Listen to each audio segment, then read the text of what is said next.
Hey everyone, welcome to another new session of Tech Athena. For those of you who are new to Tech Athena is a platform where we discuss about new and upcoming technologies.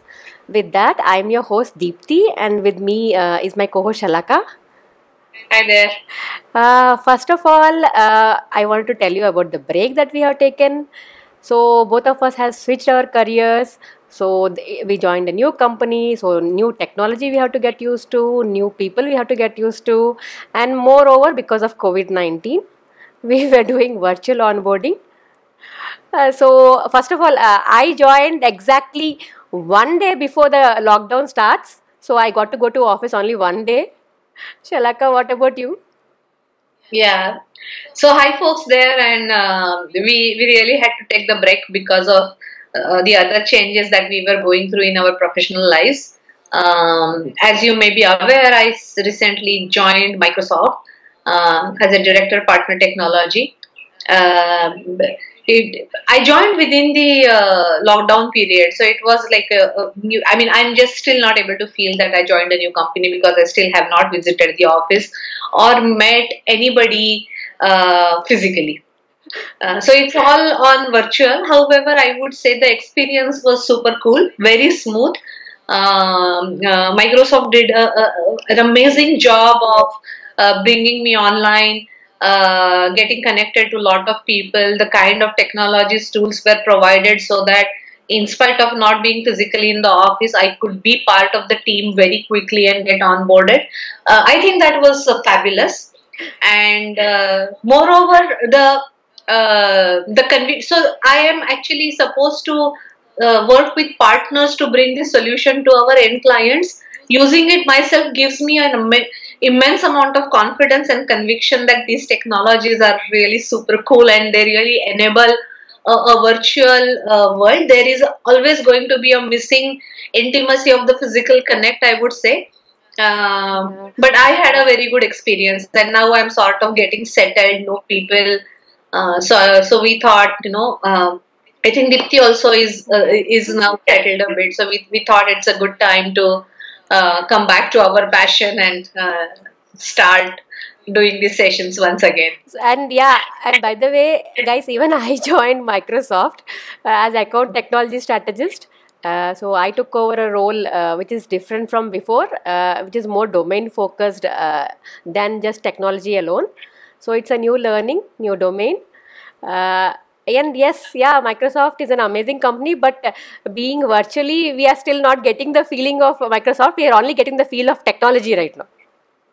Right? Yeah. Yeah, I mean, we just still miss this impromptu conversations over coffee, Yeah. and bumping into your colleague and suddenly having a new Oh, conversation. now I have met all my colleagues online that I think if I meet them in person, I have to recognize who is who right now. Okay, So, okay, yeah, let's get back with to no the topic. further ado, let's get back to the topic of the day. So, today's session is on future of work and how it is going to change. Your view, Shalaka, before we start?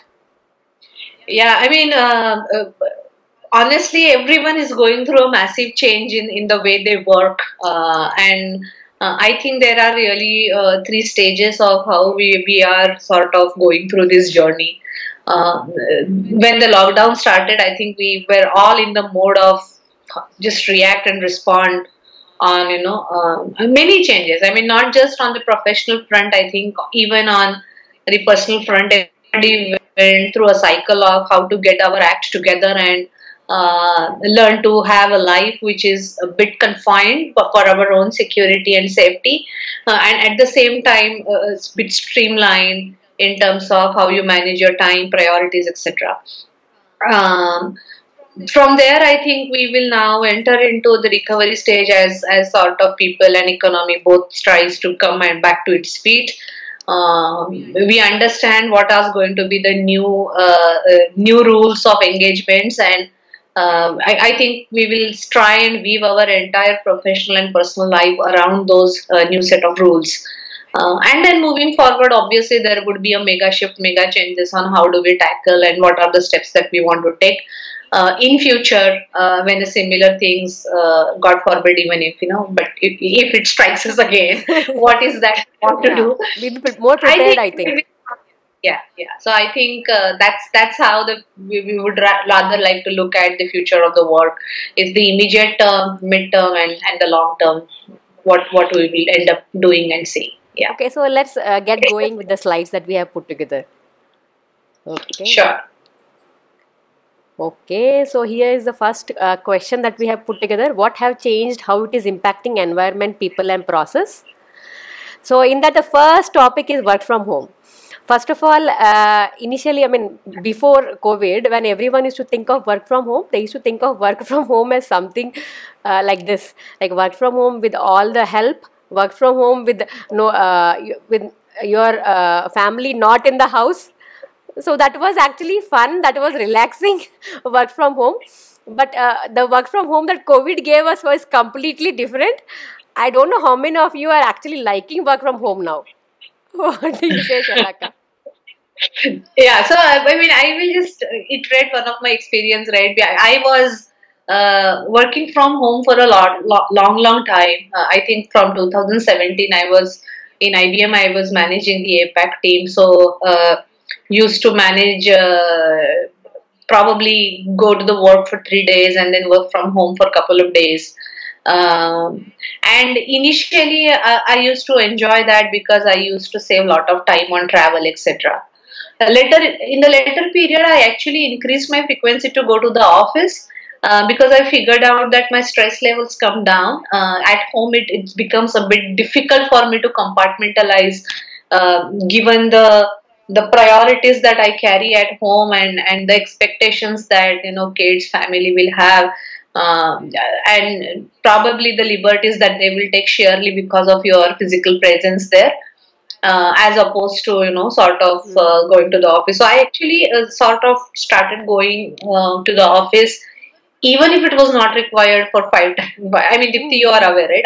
Always used to come to the Yeah. office, and I suddenly got into this situation where work from home is no more a choice. It's like a mandatory thing, and I think that suddenly shifted something in me. The moment it became mandatory, it became a lot more stressful, I would say. So uh,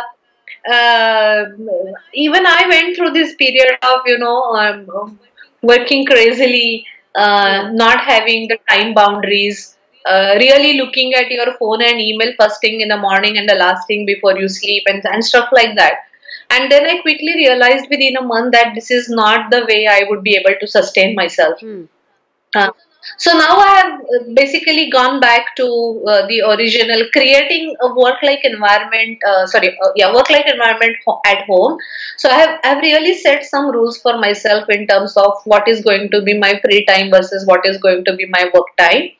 At the same time, I am making my kids also aware that certain times are sacrosanct. I mean, I don't want family priorities to sort of supersede here versus there are certain times which are sacrosanct for family where I don't let the work really get in. There were a lot of thoughts about we bringing work to home, and hence we need to be accommodating a lot more. And I have thought through this, but my take is I am bringing work to the home, and my kids have brought the whole school to the home. And if we just don't put some boundaries around that, it will become chaotic for everybody. And this is not something that we need to be apologetic about, right? I mean, it is. I think the biggest gift that you can give to your kids is being a role model of how to be happy in your work. If you demonstrate that your commitment, your happiness, your passion towards your own work, I'm sure they will be very happy. They will grow up to be happy and committed professionals, as because they will absorb those values simply by seeing you, and that also gives them a chance to be self-reliant, manage their schools and the studies as they would have managed when I was not at home. sort of create the set of questions, doubts they have for the dedicated time that we have for ourselves and stuff like that. So I think just shifting my attitude, setting the right boundaries actually helped me, Dipti. And So, Shalaka, my experience yeah. is like my parents left just before leaving. I mean, just before the lockdown started. So I am kind of alone in the house, but uh, but you know, Shalaka, something has changed. Before Yeah. work from home used to be less stressful. I used to do before also, just like you. Yeah. But now I feel calls have increased, and people Hmm. expect you to be there even the late in the night or weekends also. Because I have literally seen Hmm. customers telling that everyone is work from home. Why don't you come online? So so I have heard all these things, and I feel stress has increased little bit more because we are constantly gazing the screen. Plus I had days when the lockdown started when I was skipping lunch and all because I was having no time at all. I was having late lunch, but over a period of time, Hmm. I mean, me and my colleagues, we had to set some boundary. We had to set some time, especially for lunch and all, so that we maintain our sanity. No, no, I agree. I think the screen fatigue is real, Hmm. I would say, right? I mean, a coffee conversation in a pantry with one of your colleague on the same topic probably will not stress you. It'll actually energize Hmm. you, I would say.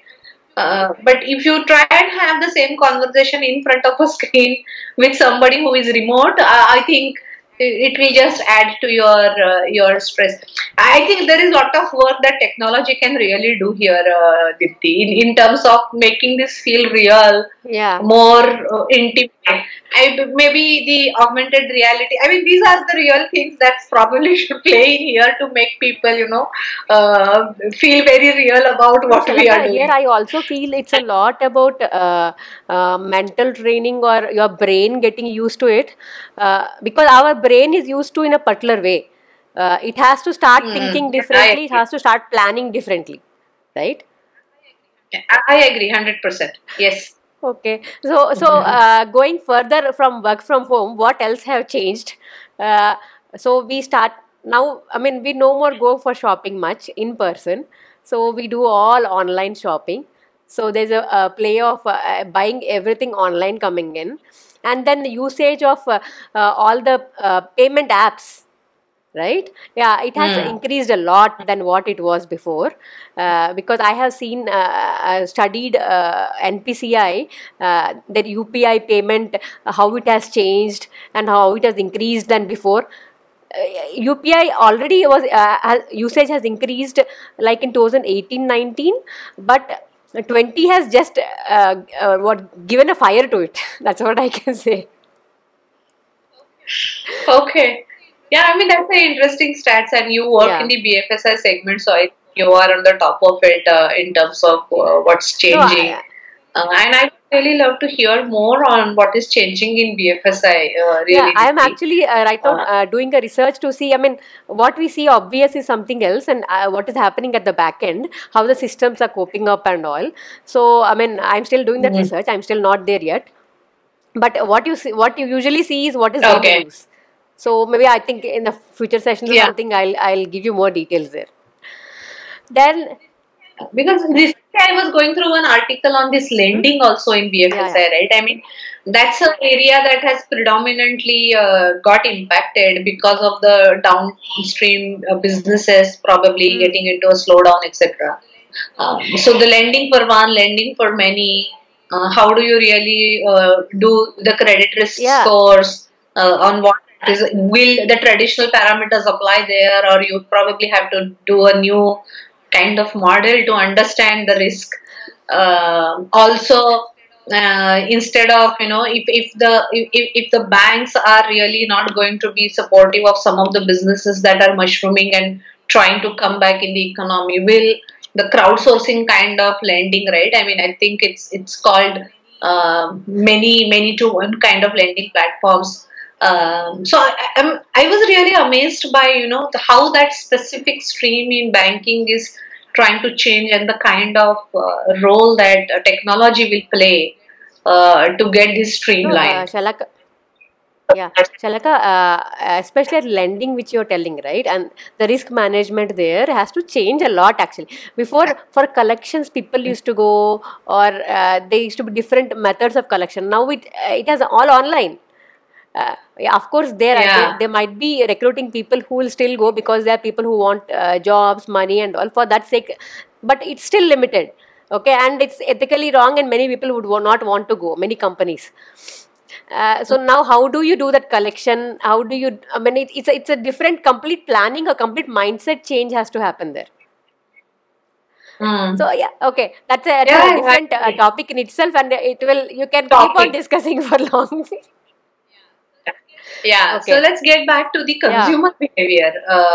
What have you seen as a Okay, change? as a consumer, I'm talking right now. The change I see is that I'm buying everything online. I mean, I actually set a particular number of days and I buy in bulks.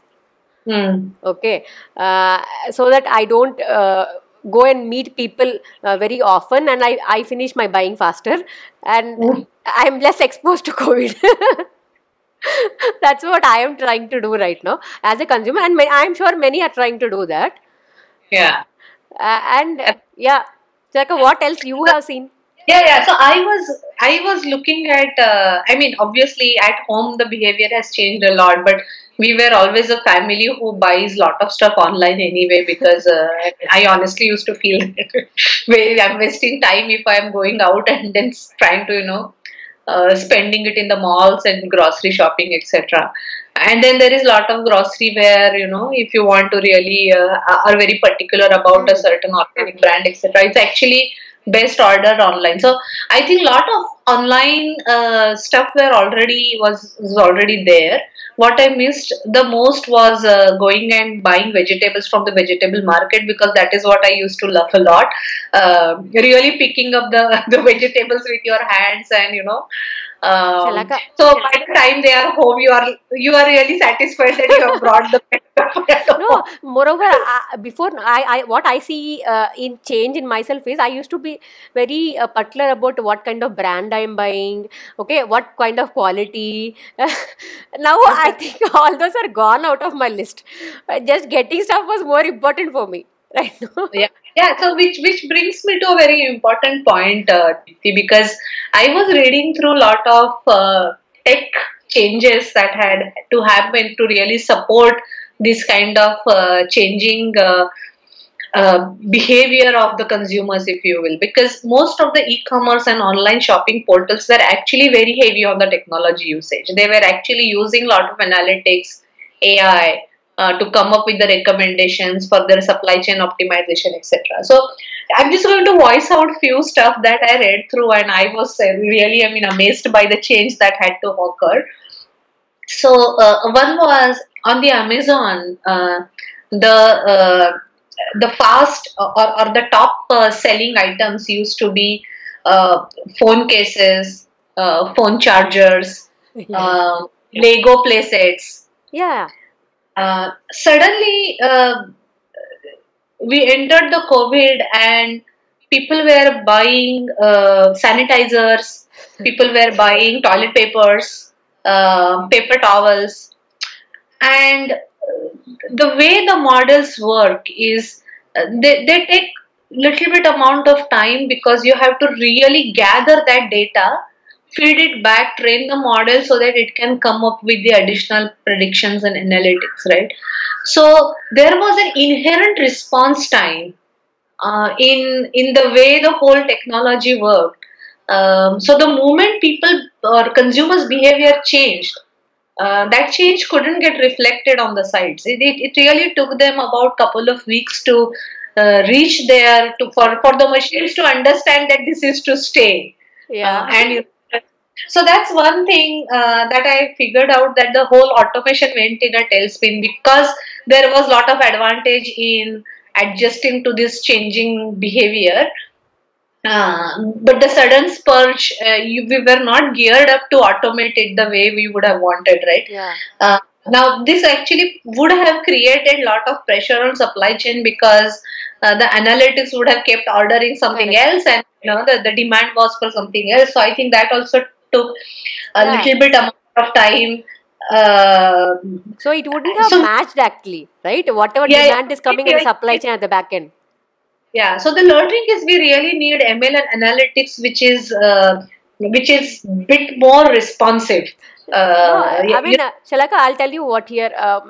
The way my mind is thinking is that till now that Amazon algorithm was acting upon the data which was there for past few years. Now this is only a few months of data, right? yeah, yeah. So yeah, but then this is real, right? I mean, this is a real challenge. So we need techniques which can sort of streamline Faster. this, allow for the response.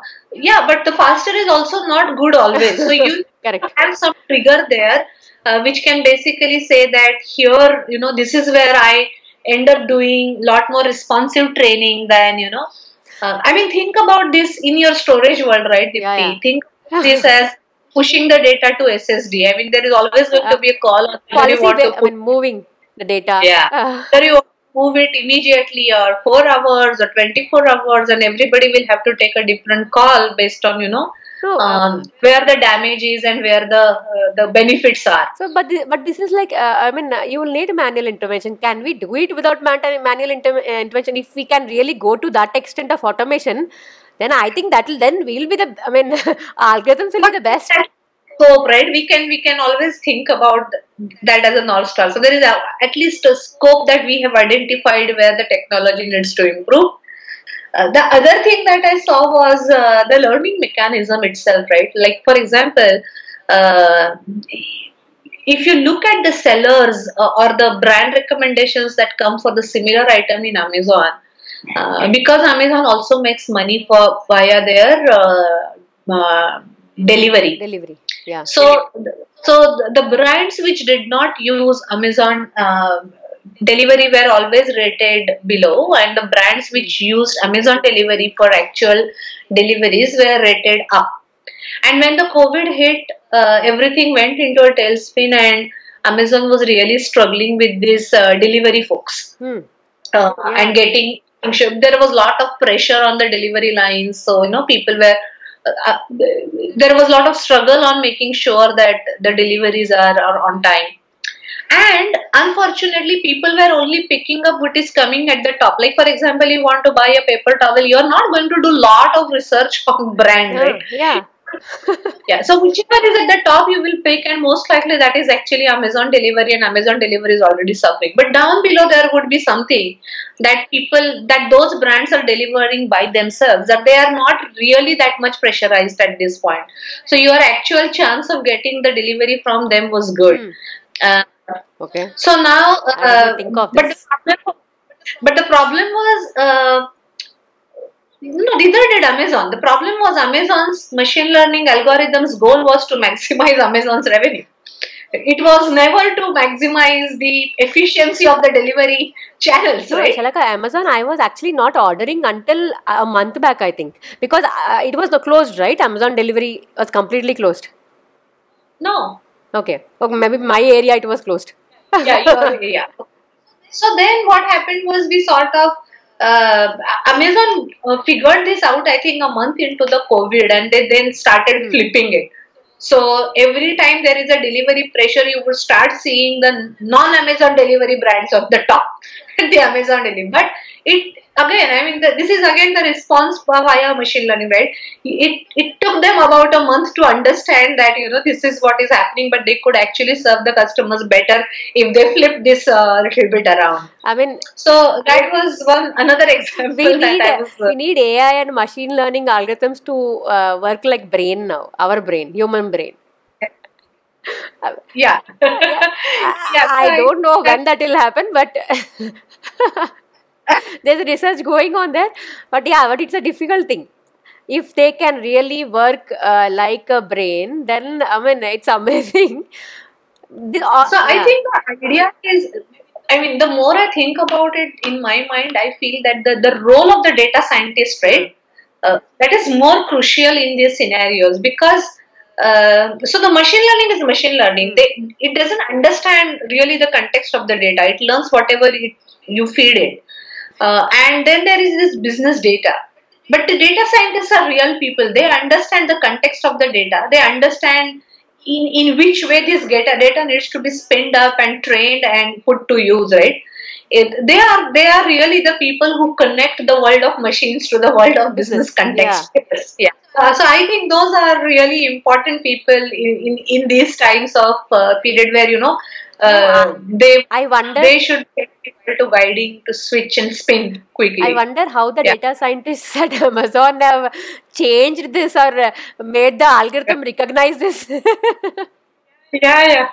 I don't know. I mean, how much time they have spent, how many nights they have spent to do that. Yeah, I agree. Okay. Even I think there's this lot of change in terms of the erstwhile ordering, right? I mean, I recently ordered a treadmill at home. Okay. This is something that I would have never bought online, right? I would have gone, checked. Yeah. But in your brain, the amount of risk that it is to really go and check versus the amount of risk that you carry if a wrong or a bad product is delivered at home, actually it is weighing in favor of ordering online rather than stepping out even for half an hour or 1 hour into the closed shop. I would say. And one thing I can say is that my expenditure has decreased from the time I started from the time COVID-19 has started. I don't know, for some reason I'm not spending much. Okay. Maybe because I'm doing very channelized or very planned spending than before I go to a store, and if I like something I used to pick it up. Yeah, I know. So that's what we are seeing as the changes. And another interesting thing is, Shalaka, air quality has improved. I was actually seeing the meteorological department data, then I realized. Yeah, I'm sorry. That's okay. Yeah. Yeah. So air quality has improved a lot than before. It feels more fresh, more better, but pollution levels have come down. I'm sure. I think before Delhi used to be on the high level. Now Delhi has come down much further down. I think right now the pollution level might be highest in China because they're back to normal. I mean, very much back to normal. No, but that change is also real. I mean, few days back in my backyard, I actually saw peacock. I was so amazed. What peacock never here, yeah. And earlier we never used to spot these sparrows. They don't come. A lot of sparrows in around, right? So I mean, those changes are very real. I would say. I mean, maybe COVID-19 is a way of nature revamping itself or giving a warning to us. Yeah.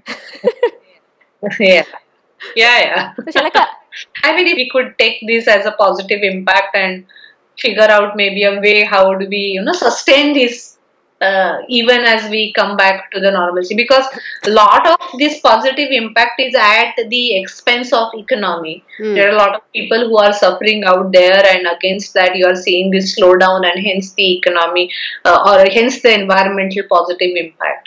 So, but we don't want that to stay, right? We want people to come back to the normal. So it's worthwhile, I think, to engage in some kind of research and understanding the pathways in which you can still bring other people back into the economy who are suffered and sort of help them, but at the same time maintain the sustainability of the environment as we can see now. And I mean, Shalaka, I mean, when we spoke about right now whatever, we were speaking from the IT perspective, but if you see on the manufacturing side, I mean, there also, I mean, of course a transformation is happening. But I think manufacturing side, travel industry and all, where people are suffering the most, right?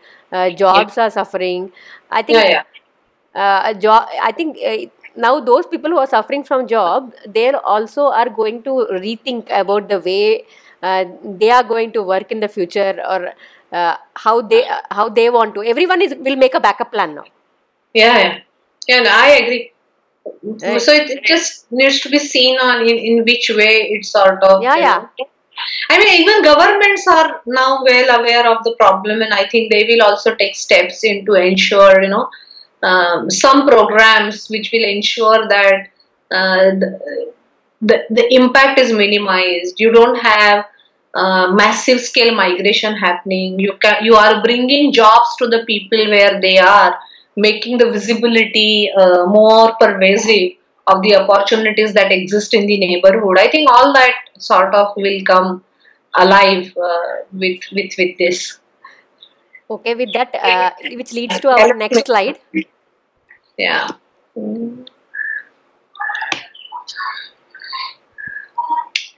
Yeah. Okay, so we are on the next slide. So the next question is, what are technological landscape adoption in short term respond, medium term recover, and then long term reimagine phase? So yeah, as you can see in the picture, respond. So when the COVID-19 started, the first thing, or lockdown started rather, the first thing we did was respond. So all of them were using messengers like crazy than what we were before. So Team, Zoom, I mean those which were in news only in a line or before, now are on news everywhere. And it's a target for everyone, not just for the people to work onto daily basis, but even for the people who want to hack. So why don't we hack these now? No, I mean, I agree. But the proliferation of the interactive tools has been amazing, Dipti, in these times, and I see this even with my kids, right? I mean, they are used to all of these tools. They are, I think, Yeah. they have figured out a way in which scenario what works, which Correct. are good for, which are the tools that they want to continue using while they are playing online games with the friends versus when they are using phone calls. I mean, they literally say video call, use this. If you're playing a game of chess and you want to do a side chat, use this. And they are actually so tuned into what works in which scenario and what is that they should be doing. And Uh, Shalaka, but this has increased the bandwidth consumption that we were normally doing, right? Even at home, you see, right? I mean, Yeah. really had to upgrade the plans because everybody is working from home No, suddenly. bandwidth providers are not upgrading. They are telling we don't have. We cannot upgrade. No, I'm saying even at home, you had to upgrade In your the own home, yeah. plans. Yeah, because everybody is using it. But yeah, I mean, I agree that really, I mean, this has got too much bearing on the network. And a small glitch there really collapses the whole experience. I mean, a poor bandwidth, you're not able to switch on the video, that takes just so much away from what you could have achieved in that interaction. But here I think along in the response phase, we also had a lot of challenges in terms of uh, building in the security in the tools, right? I mean, Yeah. you mentioned the hacking part, but also ensuring this information, where this information is going, what kind of conversation you can have on which tools, can you really discuss a customer or a revenue number there, or can you just have only a personal information there. I mean, there are just so many considerations that companies would have around the tools and the techniques and the standardization of them, also their integration in your business processes. Yeah. I um, mean, that is also very important, and I think people struggle there a big time, those which were not digital enough. Because for you to consume this information on a video chat or something, it needs to be available there. Like a developer, he needs to really have he really needs to be able to really have the code on his end machine there, right? Before he really collaborates with other developers, or even doctors. I mean, if you look at now, that my doctor also sort of does his consultation on call, right? But the very fact that people had to get Yeah. comfortable in discussing that with your doctor, discussing your health problem with your doctor, sharing the subscription prescription without even meeting your own patient.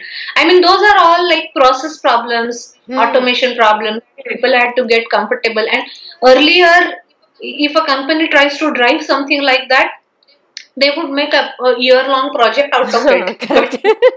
Because Yes. survival problems, so they really had to collapse this whole thing in 1 and 2 months. So I don't think we really invented a new set of technologies here. It's basically we sort of accelerated the usage, and it's a good thing and a bad thing, because probably people did not get enough time to learn and become adapt with it, change the processes. So for a lot of people, it may have just come as an Hmm. abrupt. I think in the end, it is all good because it sort of streamlines the digital capability of an organization as well as an individual. So, Shalaka, if you see of all the apps that we were using, right? I mean, there are few apps which really picked up and a few which could not. Okay, I was actually trying to understand. If you see, Slack was in news much before, but I don't know, for some reason it was not there in the news much. Then Zoom picked up. I think Zoom picked up because it's free and it's available for everyone. Okay, easy for Okay. everyone to access. That's how I feel Zoom has come into picture. Just because it is free, it is available. It is just like WhatsApp. Mm. Mm. Okay. Uh, No, I new way of new angle, I would say. I didn't think of it like that. Okay. but if you see on the corporate side, it's mostly Teams and WebEx. I think because of the security reasons which are already inbuilt with those apps, right? And they are built for corporate. So I Hmm. feel that's the Okay. reason they have picked up. Of course, Amazon has something called Chimes, but it was not much into corporate, so it never really picked up much. But Teams and WebEx have been in use for quite some time now. Okay. Okay. And All right. I mean, I never went into this kind of R&D, so good to know. if you Okay. see, I mean, I work in Microsoft, so Teams is an extension of using Exchange Outlook email. Okay, Hmm. making the Yeah, Outlook yeah, more yeah. collaborative, At right? what I could see, of course, but I never thought of it as from the adoption perspective. Okay. I mean, I Makes know sense. adoption actually is a big phase, and I realized this after coming to Microsoft because I'm right now also working on the end user products. When you work on end user products, adoption becomes the biggest challenge. How do you adapt and Okay. how the user is using? Sure. Okay, So yeah. moving on to, I think, the recover phase, Hmm. right? Uh, So yeah. so this is, yeah, I think we have not yet entered here. I mean, the other countries, bits and pieces have been in the recovery phase. India, I think, still No, sort of. in India to some extent they have entered. I don't say completely, but people now, organizations which I am working with, especially in the BFSI, I see there's a big adoption of VDI, right? And Hmm. cloud computing. If they, I mean, any projects they want to do it much faster, they are actually Hmm. thinking of moving to cloud, and actually thinking, not now, they are moving to cloud. Thinking phase is over. Right now it's in the critical Hmm. situation, they have to move on the cloud. That is one angle which people started thinking to accelerate their go live process. And Hmm. So, yeah. I mean, I'm just a bit curious Hmm. here, Dipti, and if you can address some of the Hmm. questions, right? What the question that comes to my mind is, when people are recovering, it basically they want to ensure that there are other business processes, right? The processes which were not Hmm. essential, because those are the ones that they probably addressed in their response phase Hmm. itself. uh, the processes which were very not very essential, but they would really now want to get them going so that the full business functionality is Yeah. back. Yeah. That's in my, or even some of the office spaces open up, so they want to, really look at um, whether they are geared up to maintain the new normal that we would like people to maintain for from the social distancing perspective, etc., and open up the spaces. Now, in those conversation, how does a new project on a cloud computing roll in? Is it about taking the existing business process and bringing it there, or a complete revamp of a business process? How are people looking at So, it? I'll tell you how. For example, you might have seen in the news video KYC projects. Okay, before Hmm. KYC was happening normally in person. So, I mean, video KYC was taking some time for people to push it or make people adopt it. Okay, but Hmm. Hmm. now it is, and they want to do it, and it's inherent for the banks or other any organization. Without video KYC, there's no other way to do KYC. They have to send people in person, and which is ethically wrong, right? Hmm. So what they were actually thinking of deploying once upon a time, all of a sudden they all took a decision to go about it. If you see ICICI Bank, Yes Bank in the news, everyone is on video KYC right now. I mean, now it happened. So it's actually an extension of the existing product.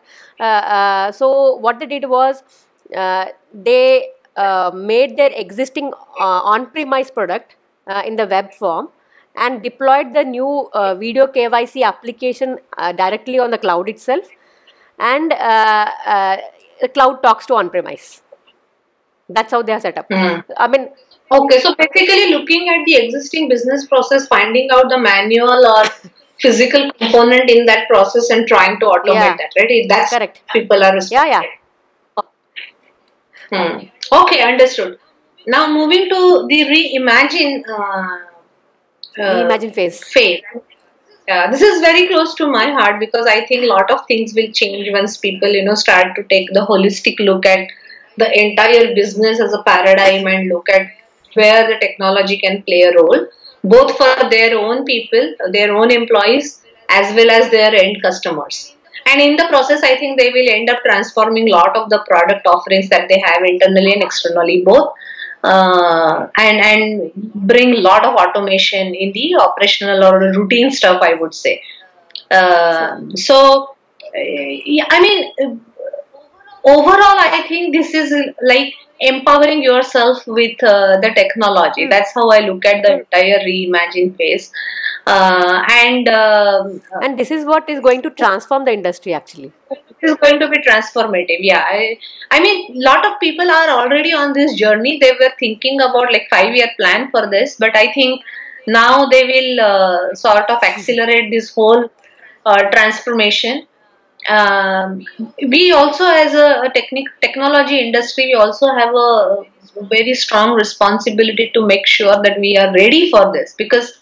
Um from our side also, I believe lot of our efforts in AI, a lot of our efforts in analytics were also sort of experimental to a large extent. Mm. We have not got our act together in terms of standardizing the best practices in AI, how to have a prescriptive methodology to keep it non-biased or ethical and stuff like that. So that also has to really come up pretty fast.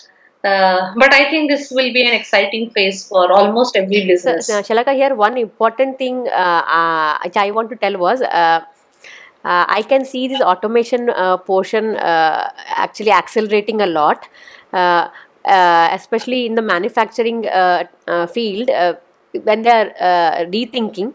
Okay, of how do they automate stuff so that if something like this hits again, I mean, how can they do it with less manpower, right? Or rather, Hmm. manpower control it remotely, right? I think that's where Hmm. robotic process automation will come into picture, Hmm. right? Hmm. Yeah, yeah. So I think automation has it's a huge role to play in this. Robotic automation, anyway, Hmm. it can actually be life saving in certain scenarios, Hmm. Correct. right?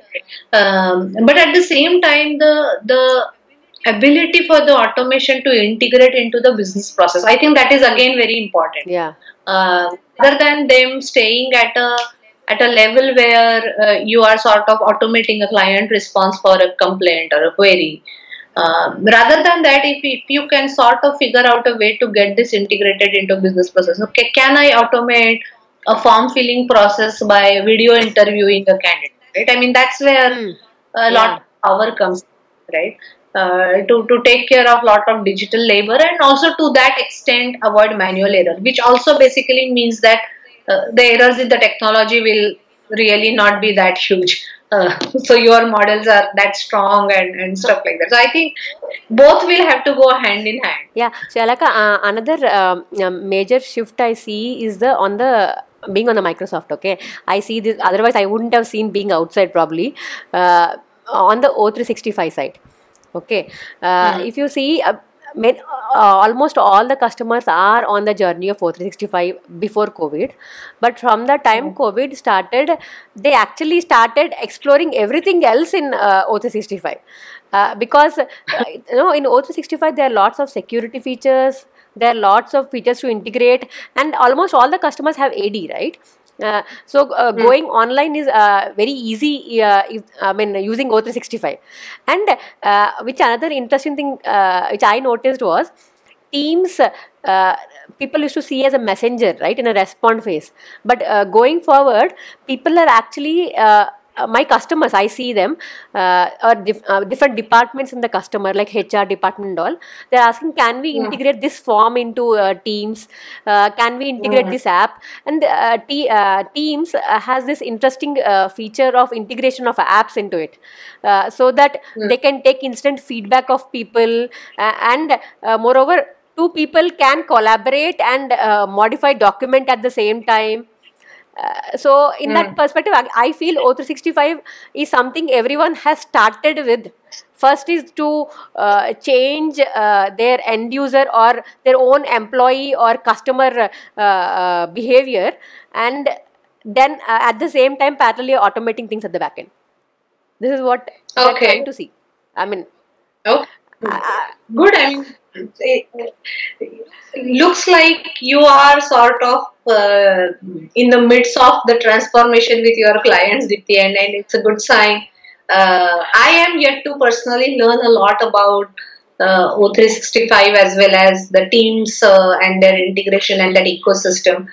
But I'm as a user within Microsoft, as an employee, I can only imagine the power it can bring to the fore. no, Yeah. O365 Shalaka, if any customer goes with it, their end user management will become less for them. Hmm. I mean, Okay. that burden is gone away from their admin staff, and they can concentrate on Hmm. more important things. Okay. I mean, Okay. the Good. reason I am telling is when I joined, the first thing that was a hit to me was O365. All the customers want to move to Exchange Online. And I had no clue of what Exchange was. And then over the process, I ended up learning about it. Until then, I only knew was Exchange was on mail server. That's how they configure Outlook and all. That's it. Beyond that, I didn't know anything. Now I knew all the challenges that will come and how to address Okay. that. Yeah, I'm sure it would be a good learning experience would have been for you, Yeah, yeah. Dipti. And I hope I get to have a lot of such experiences to learn as we move forward Being in the in this role I track. am in, being a domain specialist, I actually right now see all the technologies of Microsoft, right, end to end. Okay. So I get to Okay. correlate, I get to see how they can work together and all. Okay. Good. Amazing. Okay, Okay. so So shall we move yeah, to the next yes, slide now? next Yeah. slide. Okay. Okay, so yeah, Dipti, this is the brainwave research that Microsoft did as part of the Microsoft research, and basically it sort of highlights a different kind of brain waves. But I'm just wondering, why will Microsoft do this research, and how does that help us make better products? So Shalaka, Microsoft has this lab called Human Factor Lab. In fact, way before COVID-19 also, they started researching, I mean, every feature that they release to the employees or to the end users, right? they do a research how it will, that feature will react to a different human behaviors, how it will affect the brain. So this is one such chart. Like this is a chart about video conferencing. Like you are 40 minutes into the conference, how does your brain react to it?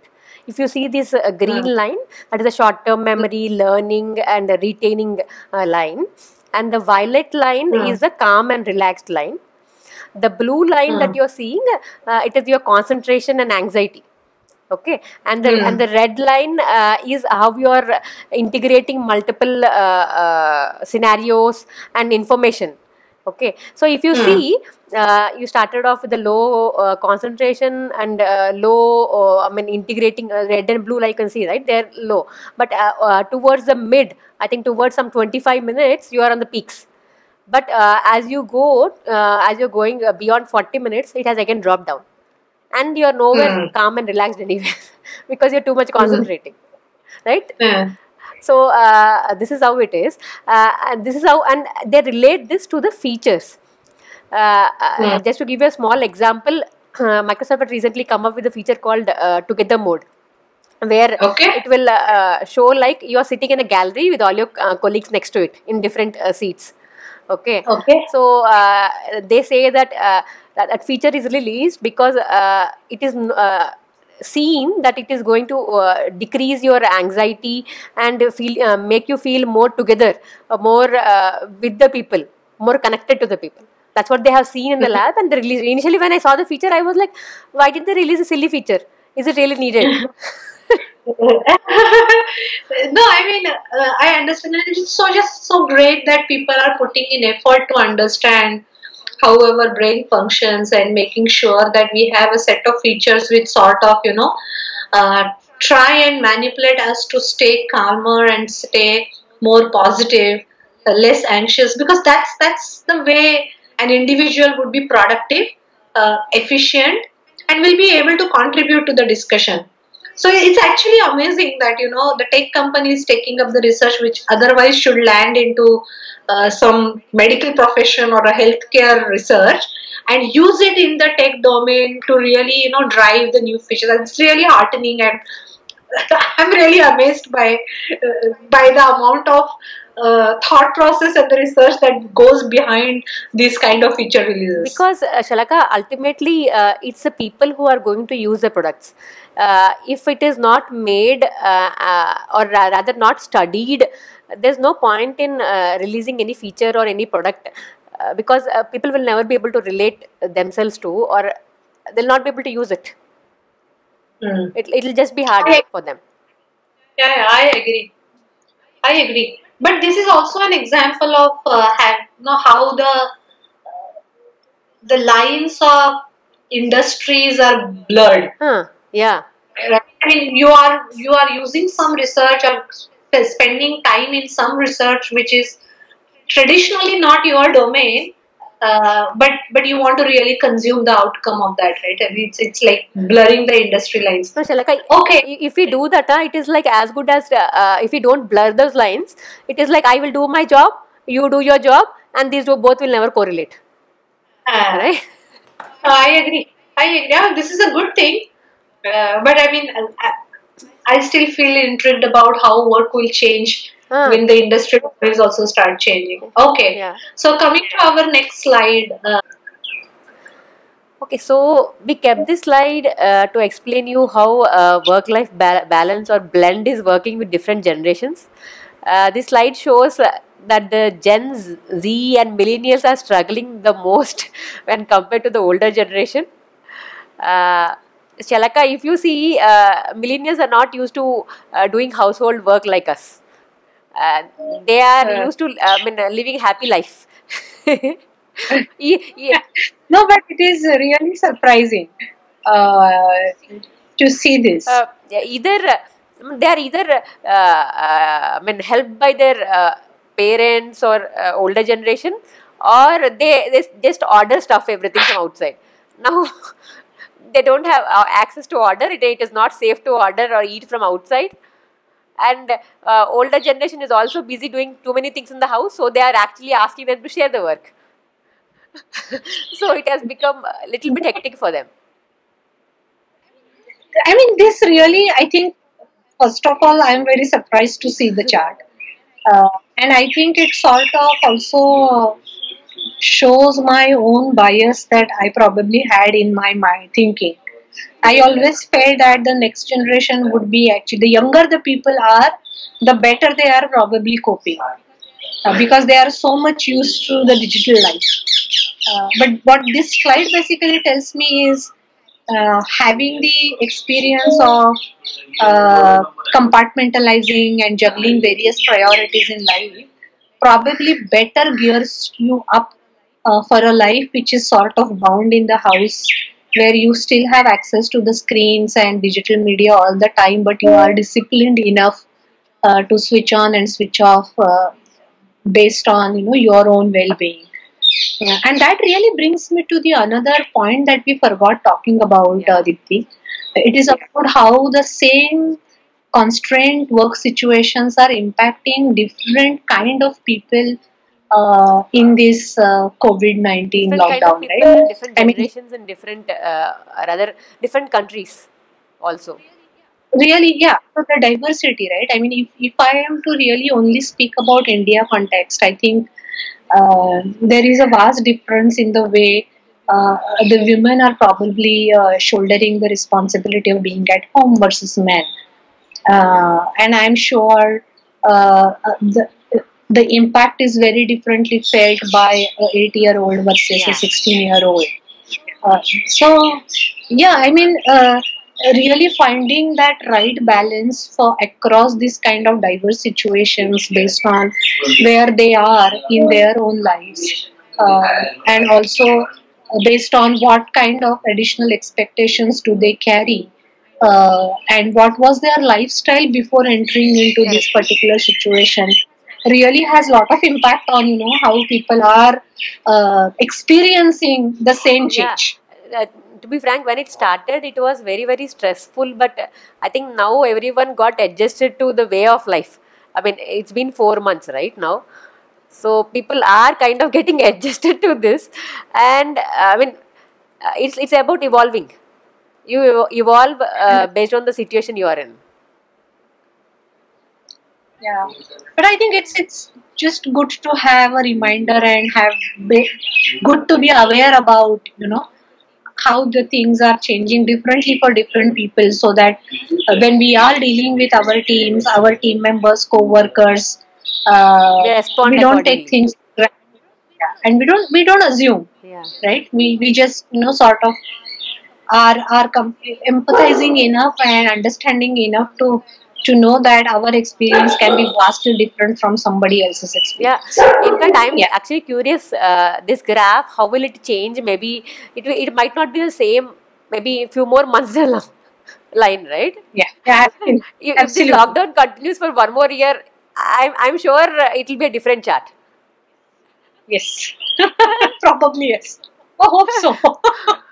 Okay, Shalaka. Then yeah, Okay. going to our next slide. Yeah. Okay, so we are on to our last slide. So this slide in short sums up all that we spoke so far. It talks about critical capabilities for a location agnostic workforce. It's about I mean how your future of work is going to be.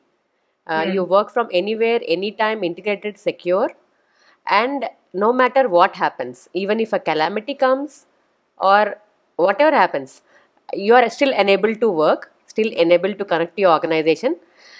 These all points I would like to summarize in three short points. One is how are you connected? It's about connectivity. How do you connect with your colleagues? How do you connect with your applications in the organization? And how do you connect with your customers? And the second one is about security. How secure is your data? How secure is data in the transit? How secure are your devices? So the various aspects of security. Hmm. Yeah, I agree, Dipti. And while you mentioned plugging into the organization and having the ubiquitous access to people and data, it's also important to sort of have some kind of tools and techniques to ensure that people are productive. So You might just want to, keep them under the monitoring and figure out whether the tool usage is really up to the speed. People are following the practices that they were supposed to follow. Yeah. And is there a tweak required in maybe your work process itself, or maybe via additional enablement and learning, right? So I think that is also one encompassing factor that will bring this together. And monitoring will become, it will be a different paradigm for monitoring as well, I think. It has to go beyond what normally they monitor. Yes. Right. And then comes to the third point, availability of the infrastructure and regulations, and how do you maintain that? I mean, whatever you are doing to enable your workforce, how do you maintain that? Yes. So basically, for the ubiquitous infrastructure, I think the availability of the infrastructure itself is right now getting streamlined, because almost everybody is trying to consume this via cloud. And all cloud providers have come up with their own ways of connecting their networks, creating zones, availability zones, regions, etc. So this should be available easily for consumption, and there would be different tiers, and based on the 4 nines and 5 nines that an individual organization will seek, there would be a price tag attached to it. But capability wise, I don't think there is right now a dearth of making things available in the cloud. Making data available is a bit different challenge, but I think that will take another whole topic and session for us to really go through and discuss. But should be doable. I think right now all enterprises have already dug deep and have gone there. I mean, I've tasted it right now, and everyone is planning. A lot of them are already into it. IT organizations especially are already into it. But the other organizations, manufacturing and the sector which got affected actually more, are actually planning beyond. So with this is our last slide, and we now go to our... Okay, so this gets to our Q&A slide. We don't really have questions because we are not doing live sessions, but we are welcome and we are waiting for your questions. Shalaka, meanwhile, I have one question. I'm working from home, you are working from home, at least for past 4 months. I mean, almost round the clock working from home. But there's one thing I miss. Whenever I go to office, I used to have this feeling of, I used to get the feeling of the company. No matter which company I am in, I used to get the feel of the company. But that is no more there. Even though events are happening online, I mean, they are doing it really quite well. I feel like I'm seeing a movie. I don't feel like I am in it. The two things I relate to here with my company are the people I'm interacting with and the technology I'm working with. These are two things. What do you say about it? The question is not about whether we can replicate the same feeling here or not, but the question is more about what we want to now call as our... Right? I mean, you are missing certain things because they were like that in the past. But for somebody who is like newly joining a company, for them, it becomes a new way. This is how the work looks like now, right? Yeah. So they probably will not miss that experience. So it is just about whether it's a matter of getting used to. This is our new way and new normal, and we just get used to this rather than going back. But I think people would still miss the physical touch and physical environment. So eventually, I think having a choice of doing any which way should be. But for someone like me, like I am generally an introvert person, like to talk to small one-to-one settings or small set of people. But generally, when it is huge crowd, that's not really what I think about as when it comes to enjoy. I don't enjoy in very large circles, right?